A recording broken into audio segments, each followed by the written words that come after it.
Yes, Yes, it was.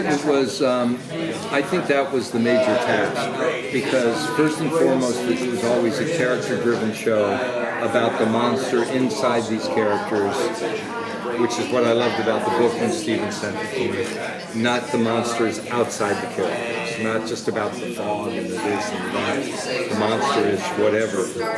It was about the monster inside these people and the monstrous thing that this Brady Hartsfield did, and the repercussions of it, and a disenfranchised man who's trying to figure out how to live the rest of his life with meaning. Season 2, because of where we left Brady Hartsfield at the end of season 1, with his brain bashed in, both in Stephen's book, where we went more toward the second half of the second book and a bit of the third, took us into a realm that had to do with the help of Dr. Babin and his wife, the power of the human brain, which definitely got us into what I call Stephen Kingdom a little bit more. And we worked really hard not to fall off that tightrope, from scripts to execution, to keeping it still grounded in the real world where these characters are struggling with these issues. And it was at times a struggle, but I think what came out of it was a really terrific season that takes us into that realm and still keeps it a character first. We're with these people and these horrible events. How is this possible? It asks that question. And I believe it is. And Hodges takes us on a journey with our other characters that believe it is too. And that was really exciting and challenging. Well, thank you for not killing the dog or the tortoise. Every time. All the other bodies can go. Yeah, it's sad but true that you can kill how many people, but you can't kill a dog. You can't kill. We have 6 dogs. I mean, dogs rule our lives.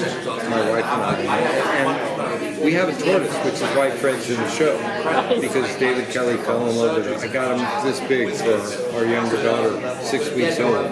Now he's 28. I thought he was a perfect metaphor for Hodges. You know, just I don't want to talk anymore. But yeah, no, we didn't do that. And have you seen the first 2 episodes this year? Not yet. Not yet. Okay, well, they're out there, and I hope you guys really like it.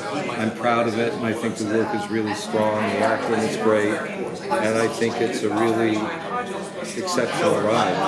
And no, I don't want to give a spoiler alert, but no dog, no tortoise, no. Oh. Don't say cat.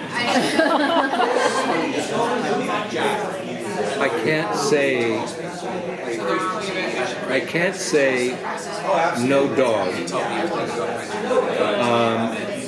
I won't even say no tortoise now because I have to walk that back. And the reason I'm walking it back is because of the truth. And also, I thought you were referring to Jerome's dog. Yeah, the golden retriever. Yeah. Okay, so Ziggy is alive and well. Ziggy is my daughter's dog, who's our costume designer, and Ziggy plays Odell. And yeah, Odell is alive and well, as is Fred. I have a question for you. Yeah. Are you picking actors with source material, or how are you finding that voice for the character? Well, I'm not doing the actual writing. I'm exec producer and director. I showrun it, but I do it. You know, I always feel like I'm involved in choices and rewriting scripts with the writers and all that, but they make the recipe, we make the meal. It's kind of how it goes. And I think everybody, all our writers, David Kelley, top of the list, I mean, we all, when I first mentioned Brendan Gleeson when we were putting this together, everybody loved the idea because he's born to play Hodges. We weren't sure he was going to do his Irish accent. And at first Brendan didn't want to because he's an American guy.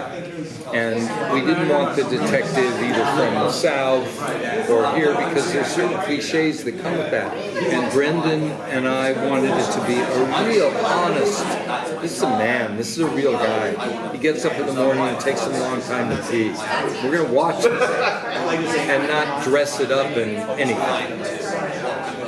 And David said, are you sure he shouldn't do his Irish accent? David Kelley, he said, because the way the Irish say, David's Irish, but American Irish, he said, the way they say fuck. He says, it's so musical, I love it. And I said, well, we'll talk to Brendan about it, and we started conversations. And at the end of the day, we decided that Brendan would be much freer, not worrying about, Brendan, let's do another take, it sounds a little Irish, because he hasn't done it that much.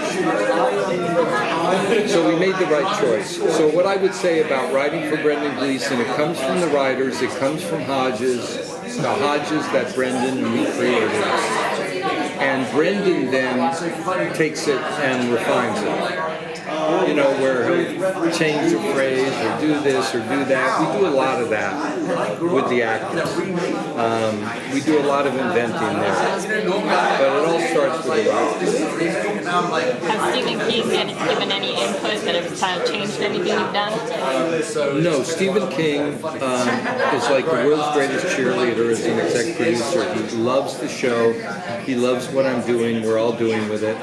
Season 1, he said, about 7 episodes in, you know, when I get these episodes, the cuts, I think, Jesus, why didn't I do that in the book? Which I said, I'm going to tell the writers because that's the greatest compliment, as opposed to why are you guys screwing up my book, which so many writers think. And he's very happy with Season 2 because we had to veer even more from the second book in Season 2 because Hodges and everybody doesn't come into it until 250 pages in. So we really had to follow his breadcrumbs in the forest, but take it down a slightly different path. But he's very happy with it and proud of it. Everybody says it's one of the best Stephen King adaptations so far, which I find really a high compliment. Does he get a cameo this season? We'll see. Is there any scene from season 1 that Stephen said, I really love how you brought that to life? There are quite a few. And of course he loves the one, the massacre in the restaurant, where he says, who played that chef? He was brilliant. But I have to say that I do a lot of inventing on the show, and Brady in the Lair in season 2, which becomes something you'll see.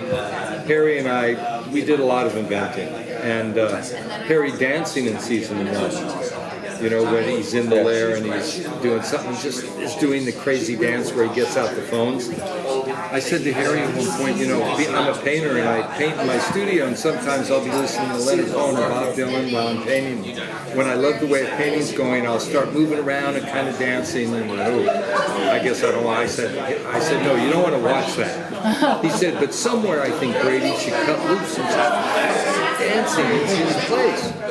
And so he came in one day, he says, what if I'm dancing in this scene? He said, perfect. And he brought the Tom York song, and he danced to it, and it was genius. And we just, so constantly doing that stuff, which is really fun.